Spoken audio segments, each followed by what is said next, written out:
Muhammadin sallallahu alaihi wasallam man da'a ila hudan kana lahu minal ajri mislu ujuri man tabi'ahu la yanqusu dzalika min ujurihim syai'an.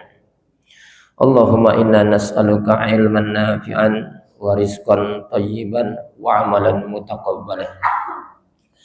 Bapak-bapak, ibu-ibu, kaum muslimin dan muslimat, jamaah salat subuh Masjid Nazirul Iman rahimani wa rahimakumullah.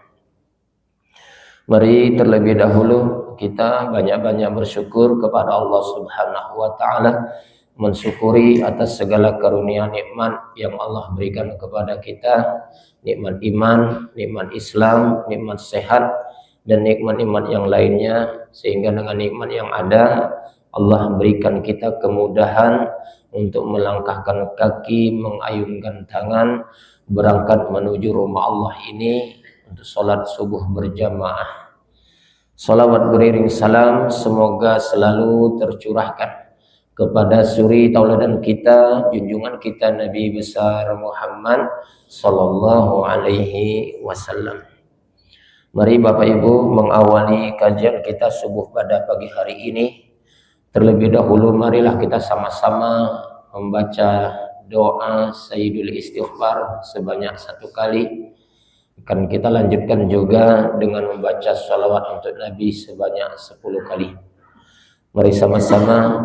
Allahumma anta rabbi la ilaha illa anta khalaqtani wa ana abduka wa ana ala ahdika mastata'tu abu'u laka binikmatika alayya wa abu bizambi faghfirli fa innahu la yaghfiruz dzunuba illa anta. Allahumma salli wa sallim ala sayyidina wa nabiyina Muhammad. Allahumma salli wa sallim ala sayyidina wa nabiyina Muhammad. Allahumma salli wa sallim ala sayyidina wa nabiyina Muhammad. Allahumma salli wa sallim ala sayyidina wa nabiyina Muhammad. Allahumma salli wa sallim ala sayyidina wa nabiyina Muhammad. Allahumma salli wa sallim ala sayyidina wa nabiyina Muhammad. Allahumma salli wa sallim ala sayyidina wa nabiyina Muhammad. Allahumma salli wa sallim ala sayyidina wa nabiyina Muhammad. Allahumma salli wa sallim ala sayyidina wa nabiyina Muhammad. Allahumma salli wa sallim ala sayyidina wa nabiyina Muhammad. Baik Bapak Ibu jamaah subuh rahimani wa rahimakumullah. Seperti biasa di Jumat subuh kita akan mengkaji kitab Al-Adabul Mufrad karya dari Imam Al-Bukhari rahimahullah. Kitab yang di dalamnya berisi tentang adab, tentang akhlak. Hari ini kita akan bahas judulnya Babul Masyurah, bab pembahasan terkait dengan musyawarah. Hadis yang akan kita bahas yaitu hadis ke-257. Hadisnya berbunyi, An Amr bin Dinar qala qara'a Ibnu Abbas radhiyallahu anhuma wa syawirhum fi ba'dil amri. Hadis ini dari perkataan sahabat Nabi yang bernama Ibnu Abbas radhiyallahu anhuma. Ibnu Abbas dikatakan oleh Amr bin Dinar pernah membaca dengan bacaan wasyawirhum fi ba'dil amri, yang artinya hendaklah kamu bermusyawarah pada sebagian perkara. Nah, ayat ini Bapak Ibu, dalil ini merupakan potongan dari ayat Al-Quran yang terdapat di dalam surah Ali Imran ayat 159. Kalau ayat Al-Quran di surah Ali Imran ayat 159 bunyinya adalah wasyawirhum fil amr. Hendaklah kamu bermusyawarah dengan mereka dalam urusan perkara. Tetapi oleh Ibnu Abbas radhiyallahu anhuma beliau menambahkan dengan tambahan kata ba'du, fi ba'di. Hendaklah kamu bermusyawarah pada sebagian perkara. Wasyawirhum fi ba'dil amri. Padahal di dalam Al-Quran tidak ada kata fi ba'di, yang ada fil amri. Nah, ini dijelaskan oleh para ulama, Bapak Ibu. Ibnu Abbas radhiyallahu anhuma bukan berarti dia merubah Al-Quran atau menambah mengurang isi Al-Quran, tidak. Tetapi beliau bermaksud untuk menafsirkan kandungan isi Al-Quran. Al-Quran berbunyi wasyawirhum fil amr, bermusyawarahlah kamu dalam perkara. Tapi oleh Ibnu Abbas dibaca dengan kalimat wasyawirhum fi ba'dil amr, hendaklah kamu bermusyawarah pada sebagian perkara. Nah, ada kata-kata tambahan di sebagian perkara. Nah, ini kata ulama sekali lagi untuk kita pahami, Ibnu Abbas radhiyallahu anhuma tidak berarti menambah isi Al-Quran, tidak merubah isi Al-Quran. Hanya beliau ingin menafsirkan kandungan Al-Quran. Siapa Ibnu Abbas ini? Ibnu Abbas ini dulur dekat Nabi, Pak, ring 1. Beliau ini anak pamannya bernama Abbas bin Abdul Muttalib radhiyallahu anhu. Abbas punya anak, nama anaknya diantaranya adalah Abdullah bin Abbas. Jadi kadang-kadang dipanggil lebih terkenalnya adalah Ibnu Abbas. Ketika menyebut Ibnu Abbas, maknanya adalah Abdullah bin Abbas. Jadi kedudukan Abdullah bin Abbas ini dengan Nabi adalah satu nenek dengan Nabi. Jadi sepupuan dengan Nabi. Dan dia ini Nabi sudah dewasa, sudah besar, dia masih kecil, masih kanak-kanak. Di masa kecilnya Nabi pernah mendoakan untuk beliau. Didoakan oleh Nabi, Allahumma faqihhu. Didoakan oleh Nabi, ya Allah pahamkanlah dia dengan urusan agama. Dan Masya Allah doa Nabi dikabulkan oleh Allah. Beliau kelak setelah dewasa nanti menjadi rujukan para sahabat Nabi. Dalam ayat-ayat Al-Quran tertentu dia menjadi rujukan para sahabat Nabi. Beliau adalah orang yang cemerlang, jenius dalam menerjemahkan, menafsirkan makna kandungan Al-Quran. Di antara perkara yang pernah menakjubkan itu adalah ketika Sayyidina Umar bin Khattab radhiyallahu anhu mengumpulkan para sahabat-sahabatnya lalu membacakan Al-Quran surah An-Nasr. Bunyinya iza jaa nasrullahi wal fath wa ra'aitan nasa yadkhuluna fi dinillahi afwaja fasabbih bihamdi rabbika wastaghfir innahu kana tawwaba.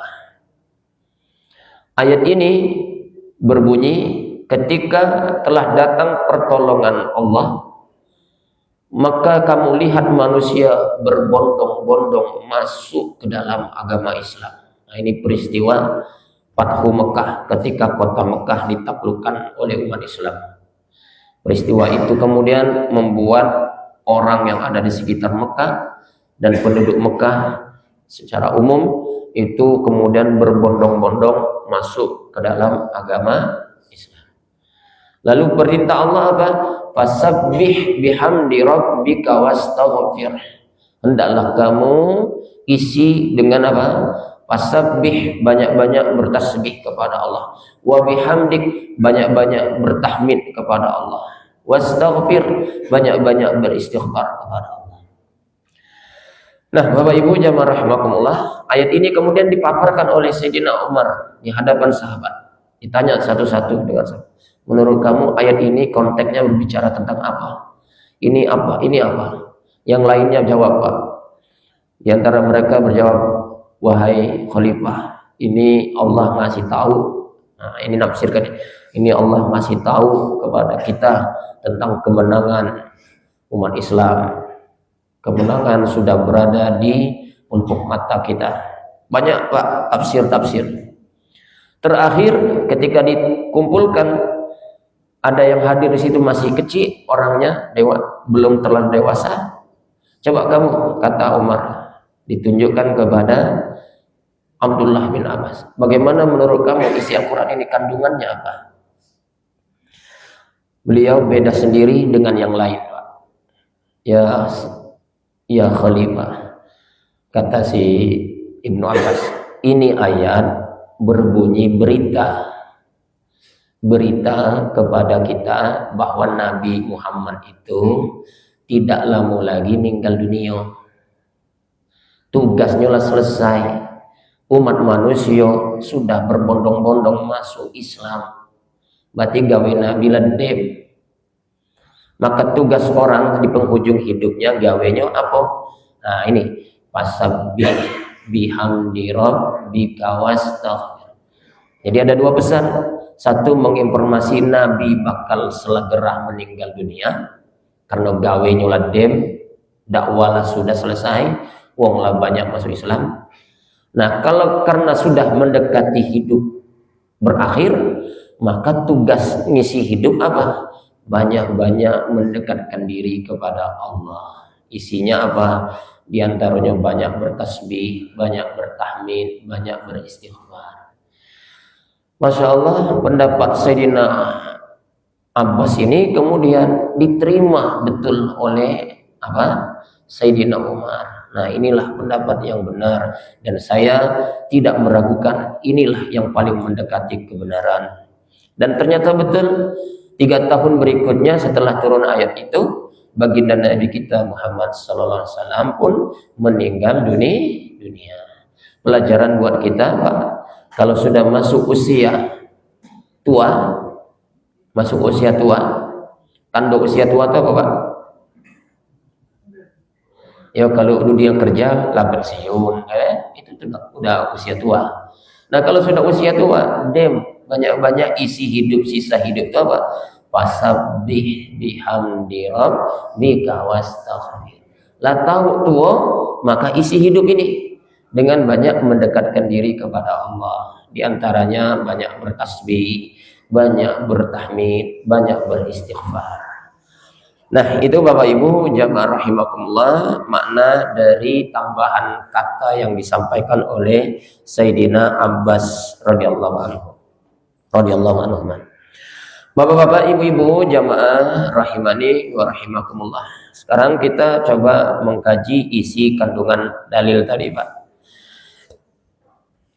Sesuai dengan judulnya adalah tentang musyawarah. Apa itu musyawarah?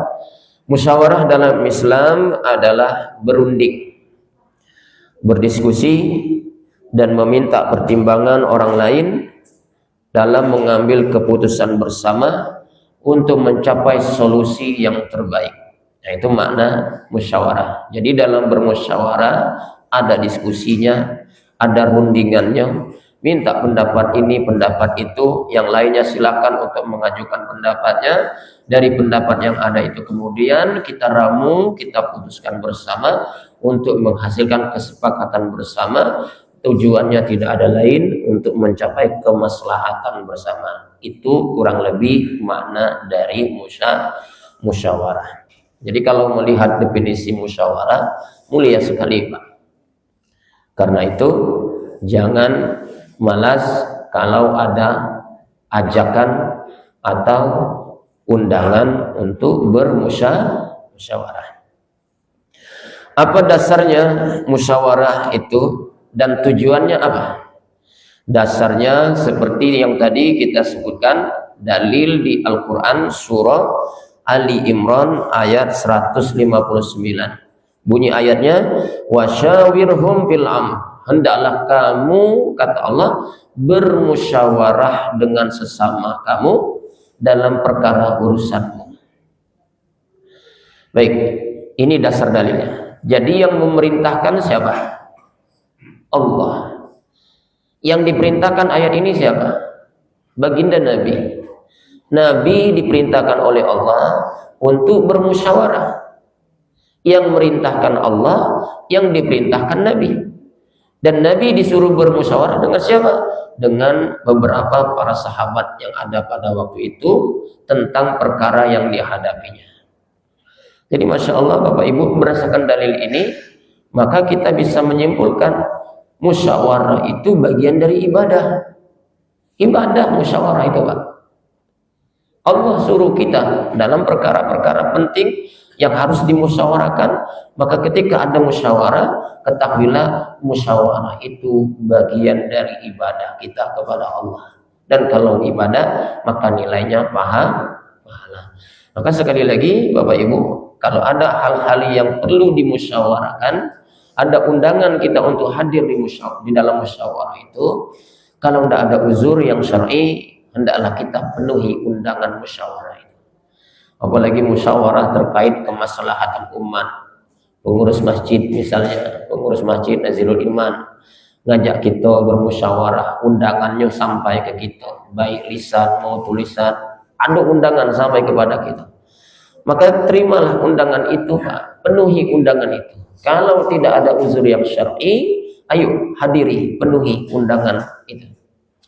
Karena menghadiri musyawarah itu bagian dari menjalankan perintah agama, dan yang memerintahkan itu adalah Allah Subhanahu wa ta'ala.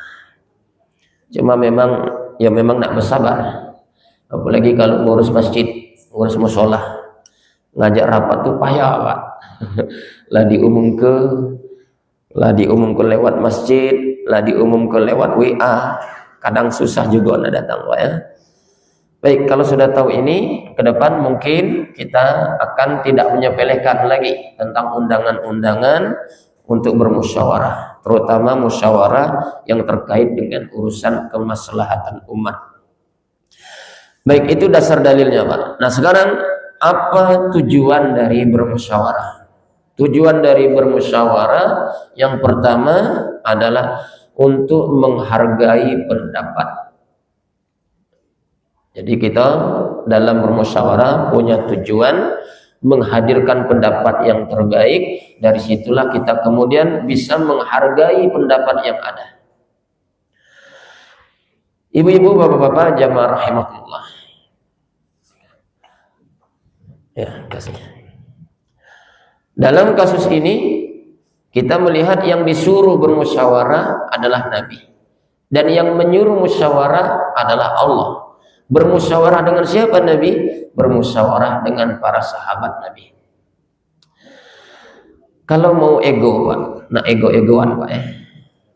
Kalau punya sifat ego, Nabi itu tidak perlu Pak musyawarah. Ya, kalau nak ego, Nabi itu tidak perlu musyawarah dengan sahabat. Ngapain? Kalau nak ego, wong Nabi itu Pak manusia pilihan Allah. Orang yang terpercaya dan sangat dipercayai. Tutur katanya tidak berdasarkan nafsu, tindakannya bukan berdasarkan nafsu, tapi berdasarkan wahyu langsung yang bimbingnya Allah, yang mengarahkannya adalah Allah. Jadi segala tindak tanduk Nabi sudah berdasarkan apa? Bimbingan dari Allah Subhanahu wa ta'ala. Nah kalau begitu, ngapain Nabi nak ngajak minta pendapat uang ini, minta pemikiran orang ini? Apa ya Pak? Karena Nabi adalah sudah terpercaya, dibimbing langsung oleh Allah. Nah ternyata tidak demikian Pak. Allah ingin kemudian menetapkan ketetapan ini melalui Nabi Muhammad SAW agar kemudian dicontohkan, diikuti oleh kita sebagai umatnya. Kalaulah Nabi saja yang dia adalah manusia terpercaya, hidupnya sudah terbimbing dan terarah langsung oleh Allah Subhanahu wa ta'ala, masih harus diperintahkan oleh Allah untuk bermusyawarah, berunding dalam perkara-perkara tertentu, maka terlebih lagi kita yang hari ini bukanlah seorang nabi, ya Pak ya, bukan juga seorang sahabat, yang boleh jadi pemikiran-pemikiran kita punya keterbatasan. Boleh jadi bukan hanya terbatas, tapi banyak salahnya. maka tentu kita sangat dibutuhkan, dianjurkan untuk kemudian dalam hal-hal tertentu banyak bermusyawarah. Ada beberapa contoh, Pak. Ini yang langsung dipraktek oleh Nabi. Yang langsung dipraktek oleh Nabi, bagaimana Nabi kemudian mengajak sahabatnya bermusyawarah dalam perkara-perkara genting, Pak. Misal, Perang Badar, perang pertama kali dalam Islam, peristiwa Perang Badar. Pasukan Muslim hanya 300-an orang, ada yang menyebutnya 313. Lawan ini 1000. Jadi kalau berhadapan-hadapan satu lawan berapa? Lawan 3. 1000 kafir, 300 Muslim. Berarti satu orang meladeni 3 orang, Pak. Wah, hebat tuh, Pak. Nah, berhadapan-hadapan menghadap orang kafir ini, Pak, ketika Nabi Muhammad SAW beserta para sahabatnya ingin menghadapi gempuran kedatangan orang kafir Quraisy, Nabi kemudian mengajak sahabat-sahabatnya buat markas, buat base campnya di tempat tertentu. Nah, sudah berada di tempat itu, Pak. Nabi memilih tempat itu. Ada sahabat Nabi mendekati Nabi, ya Rasulullah, izin ya Rasul, dirimu mengambil posisi base camp markas di sini ini, mohon maaf ya Rasul. Kira-kira ini sudah berdasarkan petunjuk wahyu dari Allah atau semata karena ide darimu ya Rasulullah? Jawab Nabi, ini semata berdasarkan ide saya. Nah, kalau berdasarkan idemu ya Rasulullah, kata sahabat Nabi, mohon izin, gimana kalau kita pindah tempat, markas base campnya bukan di sini. Terus di mana? Kita ambil tempat Badar. Nah, Badar itu nama sumur, Pak. Kita ambil tempat Badar. Kita buat base camp, markas kita berada di dekat sumur. Sumur namanya sumur Badar. Nah, Nabi nanya, apa alasannya? Nah, disinilah rundingannya, Pak. Alasannya Rasulullah, kalau kita sudah menempati tempat sumur, berarti kita sudah punya keuntungan menguasai sumber mata air. Musuh kita sudah kecut duluan, haus, lapar, butuh air, sementara air dikuasai oleh kita. Maka kita sudah punya keuntungan di situ, dan secara strategis kita sudah menang. Dan ternyata Masya Allah, ide sahabat Nabi ini diamini oleh Rasulullah SAW yang tadinya bermarkas di suatu tempat, sekarang bergeser bertempat di tempat sumur yang namanya sumur Badar. Ini musyawarah yang pernah dicontohkan oleh Nabi yang pertama. Ada lagi musyawarah yang kedua, Pak, masih dalam kasus perang. Perang ketika itu namanya perang koalisi. Perang koalisi disebut bahasa Arabnya perang Ahzab. Disebut perang koalisi karena seluruh suku-suku yang berada di sekitar Mekah ikut bergabung sukarela ingin menggempur Madinah. Nah, luar biasa, kan? Nah, ini disebut perang Ahzab. Di lain waktu disebut juga bukan perang Ahzab, namanya perang Khandaq. Perang Khandaq maupun perang Ahzab sama, satu perang dibuat dua nama. Kadang disebut perang Ahzab, kadang disebut perang Khandaq. Nah, perang Khandaq ini apa maknanya? Gorong-gorong, Pak, jebakan, berupa jebakan, parit. Nah, Nabi dalam hal itu bermusyawarah dengan sahabat. Dikumpulnya oleh Nabi, sahabat-sahabat Nabi. Ini kita mau menghadapi serangan yang besar. Tidak tanggung-tanggung, ini kumpulan koalisi dari seluruh tanah suku yang ada di sana ingin bersatu padu menggempur Madinah. Nah, macam mana menurut kalian? Kita keluar dari Madinah menghadapinya, atau kita bertahan di Madinah, biarlah mereka masuk ke Madinah, kita bisa nyumpet di rumah, bisa nyumpet di balik rumah, atau macam mana? Banyak ide, dan ternyata ide Nabi, ide yang masuk diterima oleh Nabi adalah idenya Salman Al-Farisi radhiyallahu anhu. Ya Rasulullah, saya punya ide, gimana kalau kita buat parit, buat gorong-gorong sebagai jebakan. Cak mana kata Rasulullah? Nah, dijelaskan oleh Nabi, oleh beliau, kita buat parit di mana jalan-jalan yang bakal dilintasi untuk masuk Mekah, kita hadang dengan gorong-gorong. Kita buat parit di situ.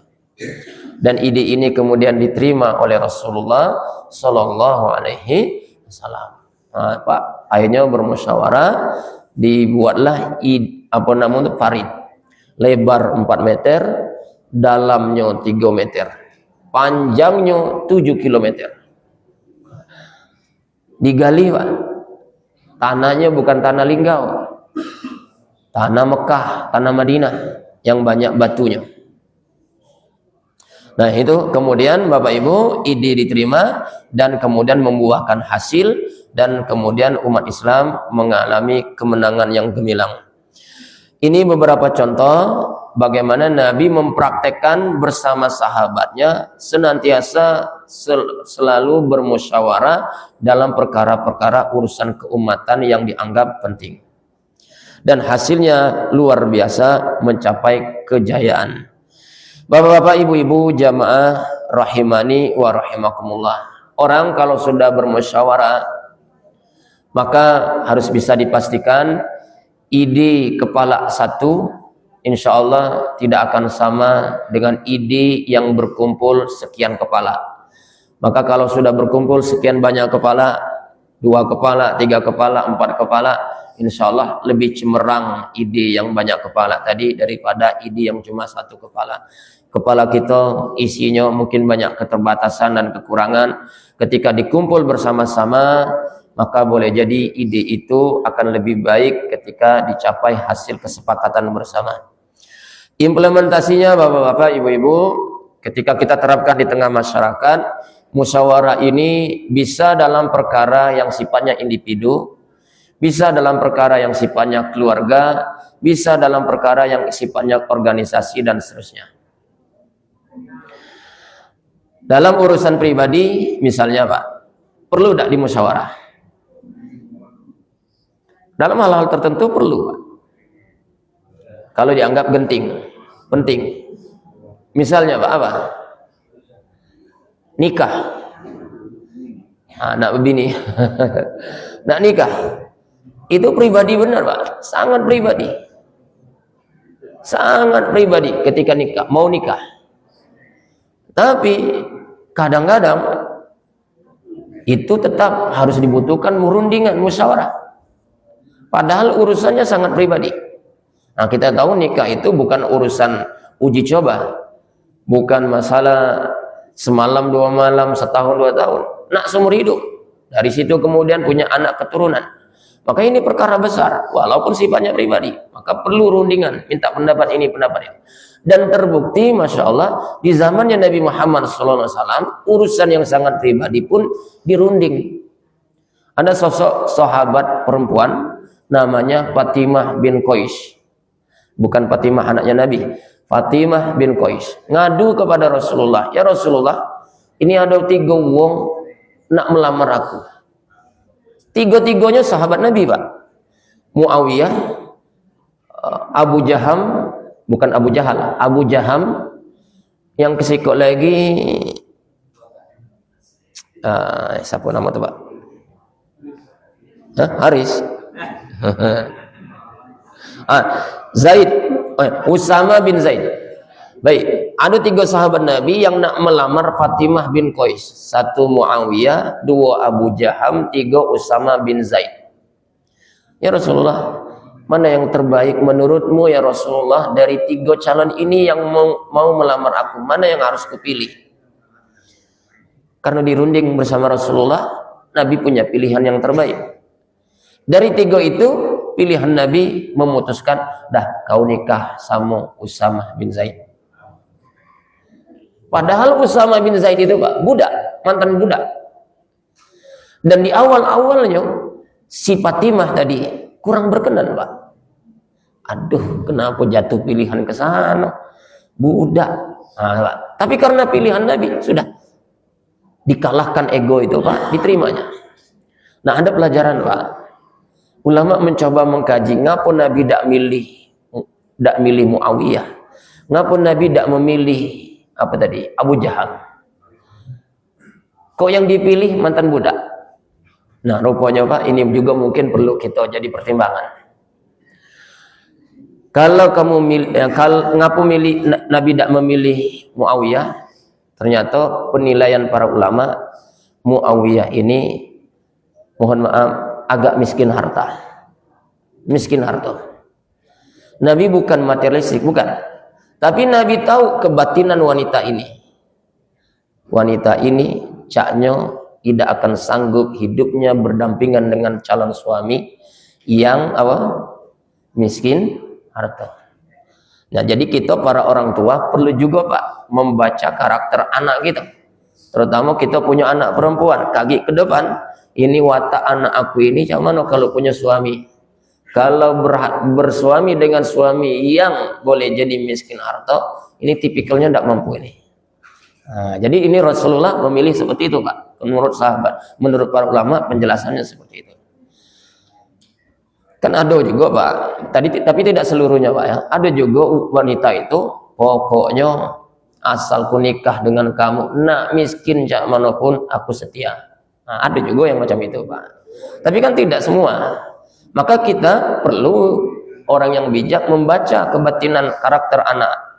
Oh, anak ini tidak mampu, kalau nak susah hidupnya, miskin tidak bisa dia ini.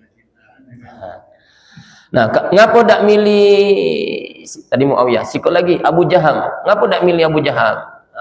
Wanita ini kata Nabi dalam analisa ulama, Nabi punya anggapan wanita ini juga akan tidak mampu menghadapi Abu Jaham yang sedikit ringan tangan.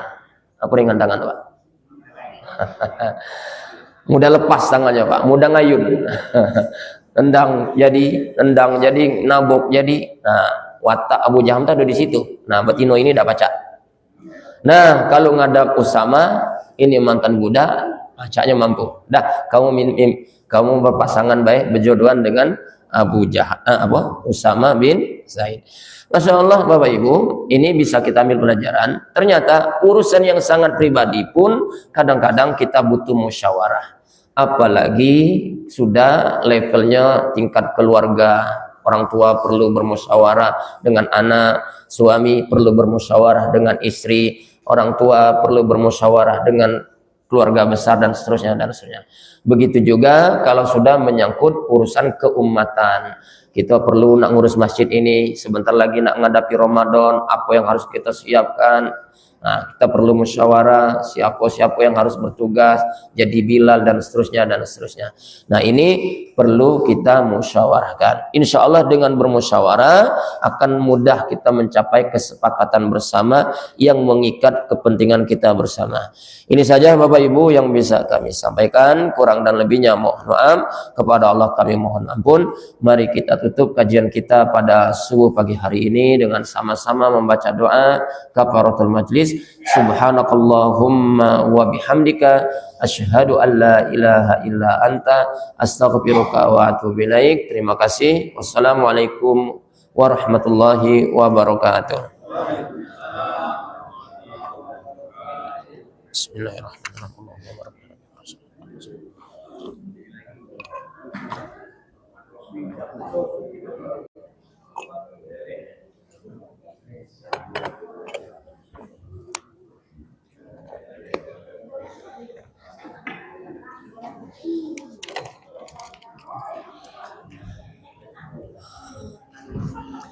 Nah, makasih. Ya Ustaz subuh tadi.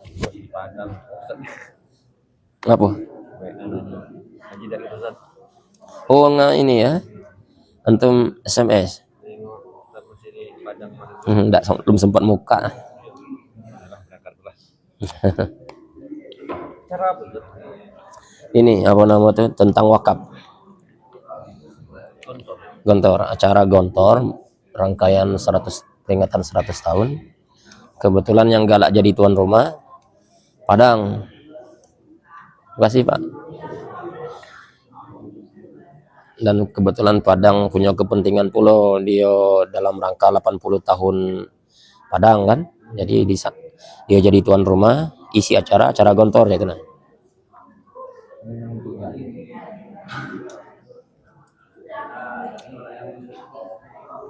Berapa? 3 Padang sampai Napak Tilas tuh ke rumah istri salah satu Trimurti. Rupanya aku baru tahu masalah mutu sekolah sana. Yang gue tahu tuh dulu tuh Trimurti itu ada yang belajar di Padang sama Buya Hamka tuh di Tawalib. Adanya tuh kalau tahu lah mau. Kami singgah juga sana kemarin. Nah ternyata lebih dari itu ada yang nikah ngambil orang Padang. Rumahnya kemarin kami ketemu di ini di Payakumbuh. Ini padatnya kegiatannya. Itu ya. Ada padatnya. Ini meroknya. Elok ya. Kami Muratara nih, Linggau Muratara Wong 6. Makan dulu.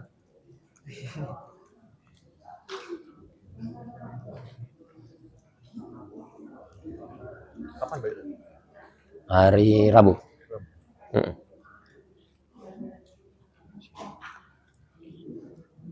Berangkat hari Jumat. Oh Pak?